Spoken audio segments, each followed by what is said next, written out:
Ce conte inédit vous a été présenté par les restaurants Marie-Antoinette et les stations radiophoniques CJRP Québec, CJRS Sherbrooke, CJTR Trois-Rivières et CFLP Rimouski.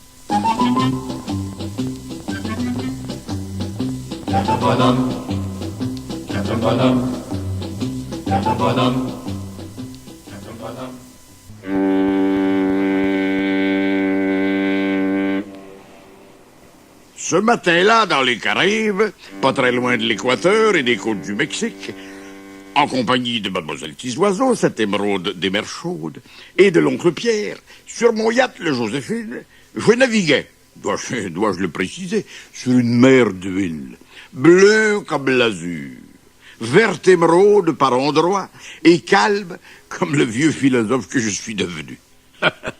Nous filions 12 nœuds, tranquillement. Bien sûr, je peux faire facilement 30 nœuds. Et quand le besoin s'en fait sentir, que je plonge. Et que, à la nage, je pousse mon bateau. Alors là, nous pouvons sans problème filer à 50, 60 nœuds. J'entends les sceptiques. Mais vous savez comme moi que les sceptiques seront confondus.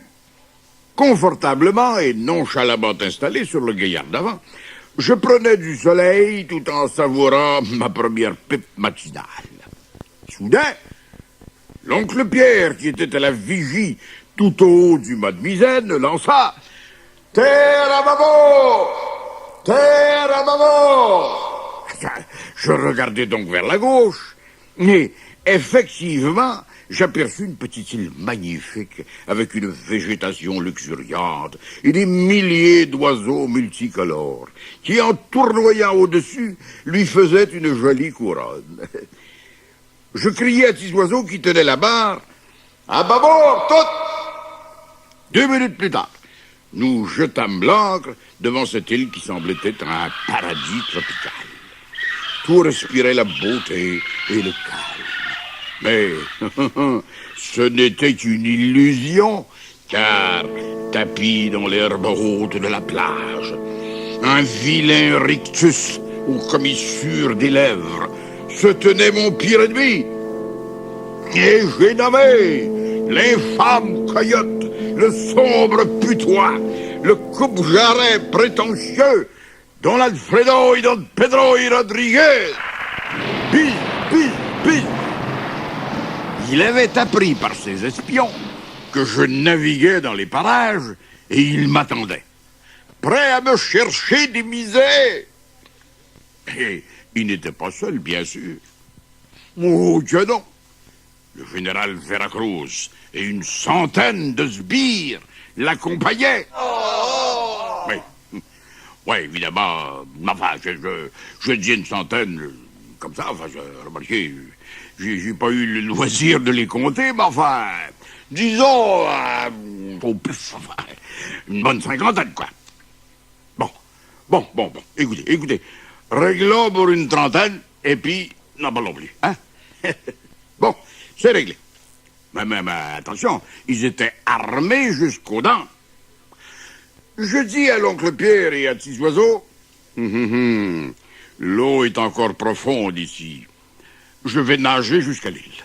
Allez, mes enfants, allez, montez sur mon dos. Sitôt dit, sitôt fait, oncle Pierre et Tisoiseau s'installèrent confortablement sur mes épaules, et tel un cygne, nageant gracieusement sur l'onde, en quelques brasses, eh bien, j'avais rejoint la rive. À notre grande stupéfaction, l'île était habitée. Derrière les arbres, les buissons et les fleurs, il y avait des maisons, des magasins, et même au loin, on distinguait les tours d'un château. Eh oui. Nous avançâmes lentement dans la petite rue principale, la seule d'ailleurs de l'île. C'était un émerveillement à chaque pas. De jolies boutiques alignées les unes aux autres et qui n'offraient qu'une seule marchandise, des jouets. C'était extraordinaire. Ici, des tambours rutilants, là, des poupées rieuses, tout à côté, une armée pacifique, de joyeux soldats de bois, et un peu plus loin, des jeux de toutes sortes. Un ensemble mystérieux permettant de fabriquer une station spatiale avec des fusées et des petits astronautes prêts à s'envoler dans la stratosphère. Et puis, juste au bout de la rue, il y avait un magasin général où, bien sûr, l'on vendait de tout. Des bonbons, des chocolats, des biscuits, des gâteaux, et tout, et tout. On vendait même de la peinture. Oui, j'ai bien dit des boîtes de peinture pour peindre les maisons et les châteaux aussi. J'ai dit à l'oncle Pierre et à Petits Oiseaux, eh bien, mes enfants, la vue de ces boîtes de peinture réchauffe mon vieux cœur. Mon yacht, le Joséphine, a justement besoin d'être rafraîchi. Je vais donc acheter 2000 boîtes de peinture blanche. Et demain, avant de vous baigner et de vous étendre dans le sable chaud, eh bien, vous me ferez le plaisir de repeindre tout le bateau. L'oncle Pierre et Petits Oiseaux me gratifièrent d'une grimace éloquente. Mais en bons enfants obéissants qu'ils sont, ils me dirent « Oui, commandant. » Je fis donc l'acquisition de 200 boîtes de peinture blanche et dis à la marchande « Vous me mettez ça de côté, demain matin, nous viendrons les chercher. » Cela dit, nous nous engageâmes dans un petit sentier qui, à travers une jungle tropicale, menait à un hôtel et au château. Nous avancions sans hâte et sans crainte, même si de pas très loin, nous entendions des éléphants barrir, des zèbres hennir, des lions rugir et des hyènes sourire.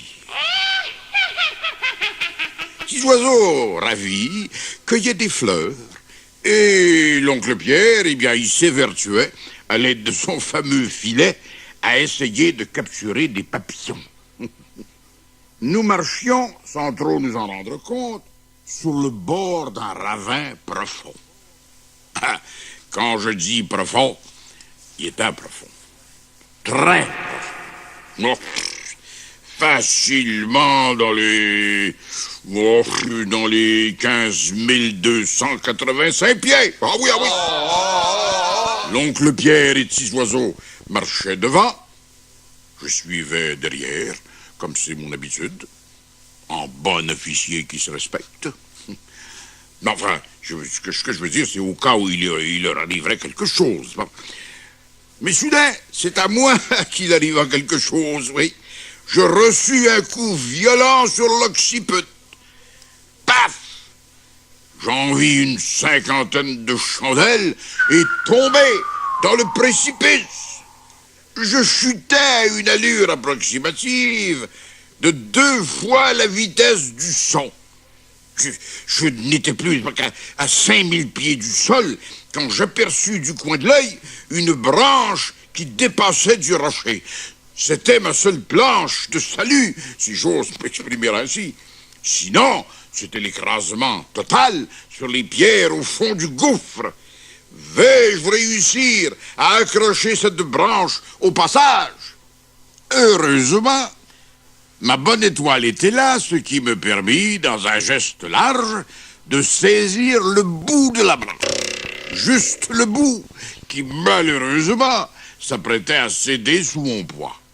Heureusement, venu de je ne sais où, Pépé le Condor, mon vieil ami Pépé, volait dans ce coin-là et, voyant que j'étais en danger, plongea jusqu'à moi, me saisit par la casquette et me ramena jusqu'au sommet.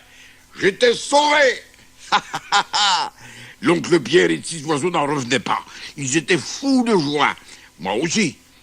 Mais qui donc m'avait ainsi lâchement frappé?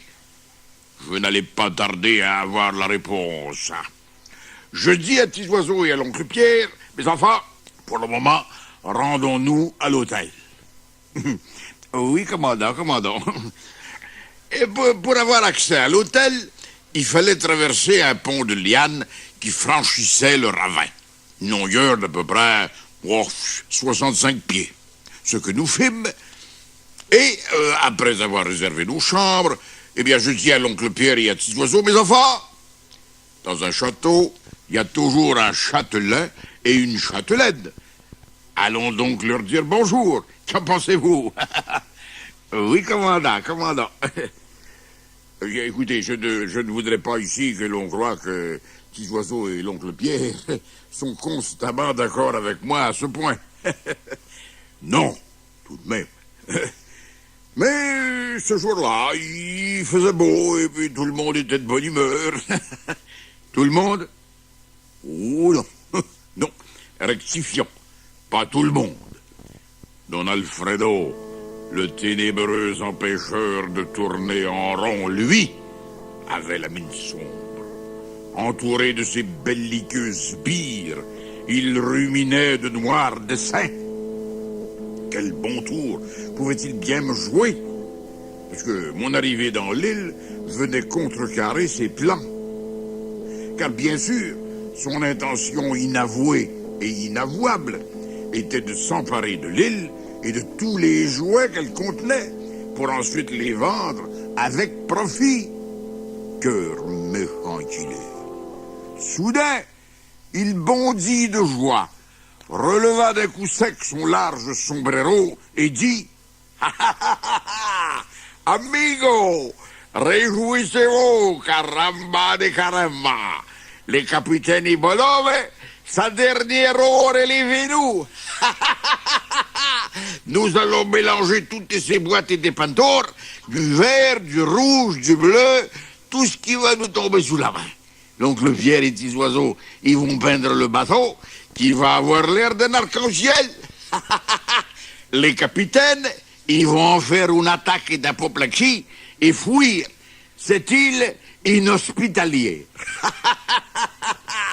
Aussitôt, les bandits passèrent aux actes et, pénétrant à l'insu du propriétaire dans l'entrepôt, ils mélangèrent toutes les boîtes de peinture. Oh là là là là là! Énorme catastrophe en perspective. Pendant ce temps-là, nous rendions visite au château. Nous fûmes reçus par la châtelaine en larmes. « Qu'avez-vous, belle dame ?» lui demandai-je sur un ton plein de compassion. « Capitaine, madame, que je suis contente de vous voir, car nous traversons une bien triste période. Oui, il n'y a que vous qui peut-être puisse nous aider. Mon mari, d'ailleurs, le vicomte de la Brasse-Valençoire, s'excuse de ne pas être là pour vous recevoir, mais il a dû se rendre auprès du roi pour lui demander secours. »« De quoi s'agit-il, mon enfant ?» fis-je, inquiet. « Eh bien, voici. » C'est alors que la châtelaine nous raconta que l'île, qui jusqu'ici ne connaissait que le bonheur, était menacée par l'invasion d'une bande de truands sous la conduite d'un dénommé Don Alfredo et Don Pedro y Rodriguez. Ces énergumènes veulent nous voler nos jouets et c'est la seule industrie de l'île. Nous sommes catastrophés, capitaine madame. Une douche d'eau froide me tombant subitement sur la tête ne m'aurait pas surpris plus cruellement.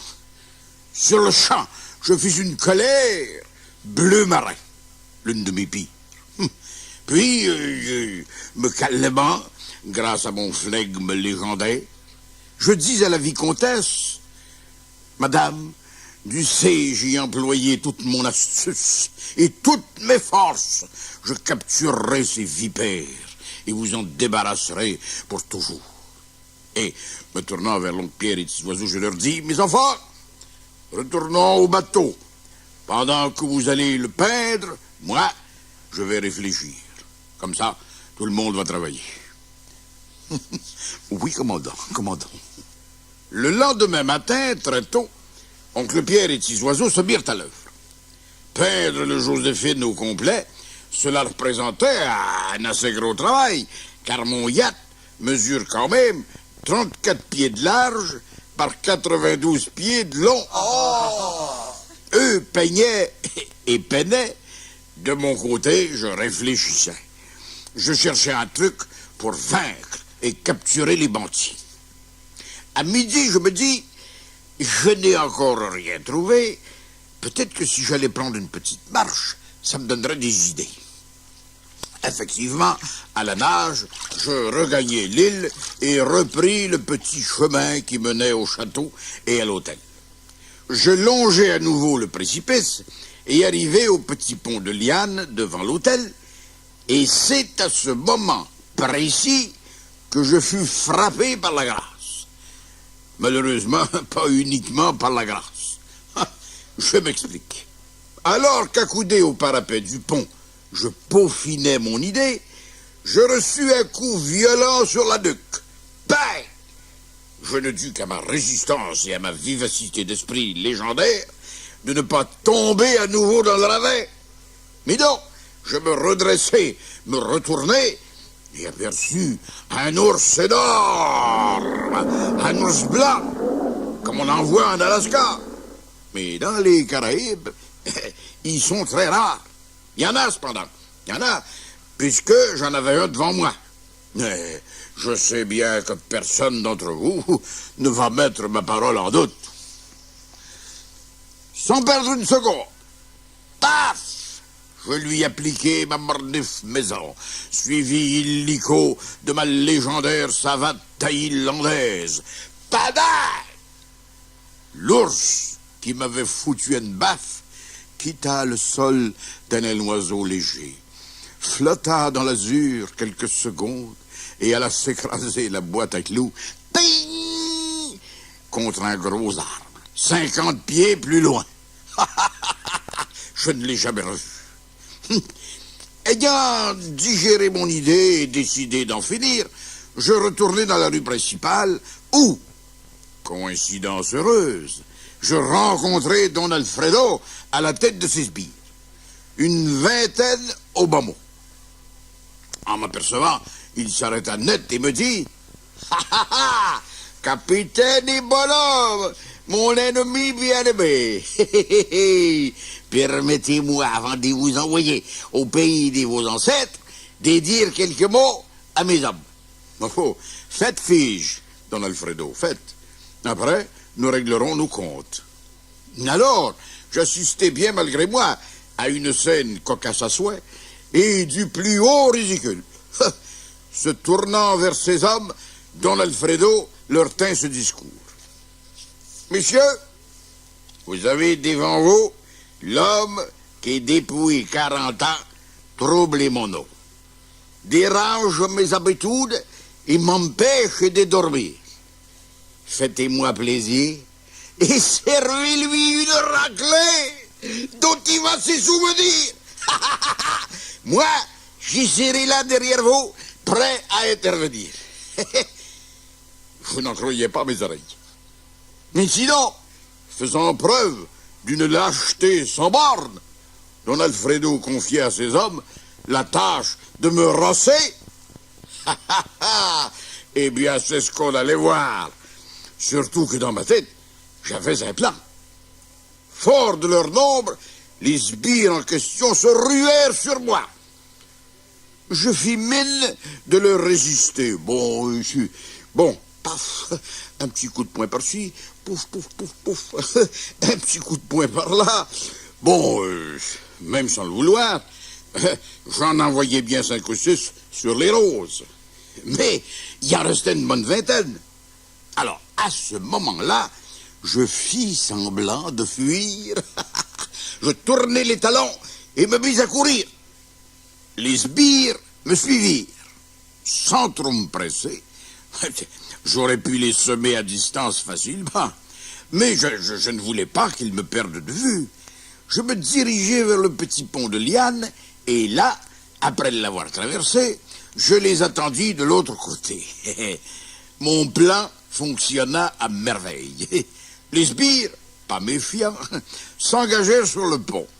Mais alors qu'ils étaient tous au milieu, j'arrachai, dans un effort surhumain, les lianes qui retenaient le pont aux pierres de la berge. Et dans un tumulte indescriptible, poussant des cris de frayeur, les sbires furent précipités dans le ravin, 17 000 pieds plus bas. Je n'en ai vu remonter aucun. Amen. J'étais assez content de moi quand je réalisai que maintenant, je n'avais plus de pont pour retourner de l'autre côté. Qu'à cela ne tienne fige, je vais sauter. J'entends les sceptiques, mais une fois de plus, les sceptiques seront confondus. Je reculai donc d'une trentaine de pieds et... en avant, je me mis à trottiner. Puis à courir, telle une gazelle au bois. Tchicadon, tchicadon, tchicadon, tchicadon. Puis, ouvrant toute grande la vapeur, j'arrivai au bord du ravin à environ 300 000 à l'heure. C'est ce qui s'appelle de l'accélération. Non, non, non, non, j'ai pas dit de l'exagération. Et alors, dans un élan majestueux, je m'élevai dans les airs, tel un avion Concorde filant Mach 2, pour me poser comme une fleur de l'autre côté du précipice. J'étais beau à voir. Ah ouais, les lapins, les oiseaux, les renards, les écureuils et autres animaux qui étaient là se mirent à applaudir et à crier « Bravo! Bravo! » Bon, eh ben c'est bien beau tout ça penser, mais il me reste dans l'Alfredo. Je n'eus pas à le chercher longtemps. Perché sur une branche d'arbre, il me tenait en joue avec sa carabine à 6 coups. Il me dit « Ha ha ha! Capitaine et bonhomme, votre dernier or est élevez-nous! Ha ha! Caramba! Faites votre dernière prière, car je vais vous envoyer ipso facto dans l'au-delà. » Et ce disant, il pressa la gâchette. Le coup retentit. Je vis venir la balle. Je n'eus que le temps d'ouvrir la bouche et de la saisir entre mes dents. Ting! Oh, faut le faire. Et avant qu'il n'ait eu le temps de tirer une autre balle, j'étais sur lui. Vous savez, mes enfants, que je suis ceinture noire au karaté et champion olympique aux Jeux de Sabakatras en 1942 en Papouasie centrale. Je lui ai servi d'abord un solide Tsuki Wazuki. Paf! Suivi d'un Sotogedan Barai. Sting!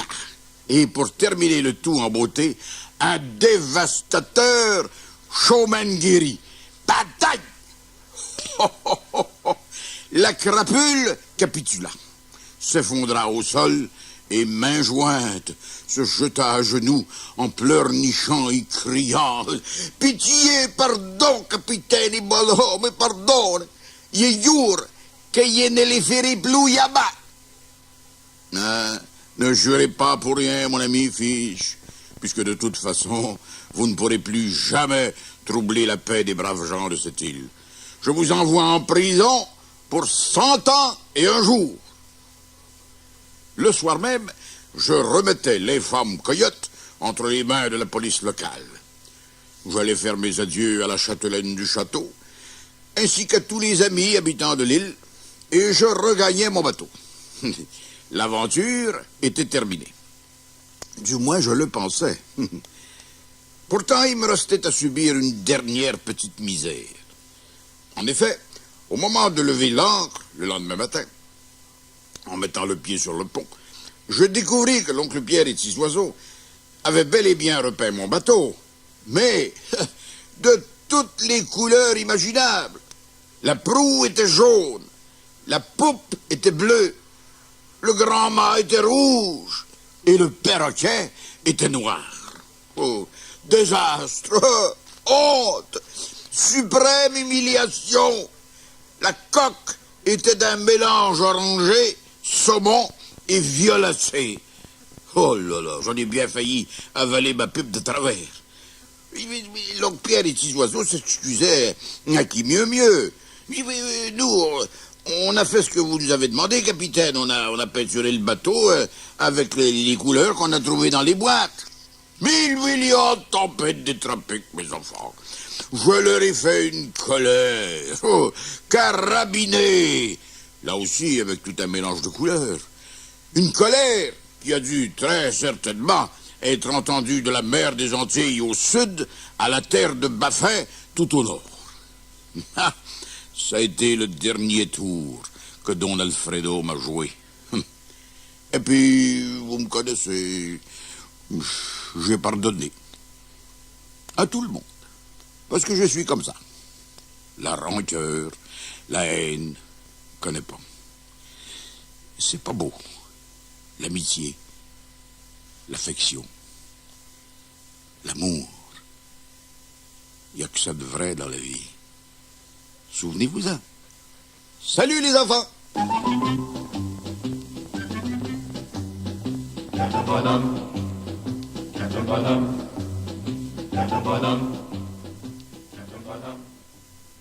Ce conte inédit vous a été présenté par les restaurants Marie-Antoinette et les stations radiophoniques CJRP Québec, CJRS Sherbrooke, CJTR Trois-Rivières et CFLP Rimouski.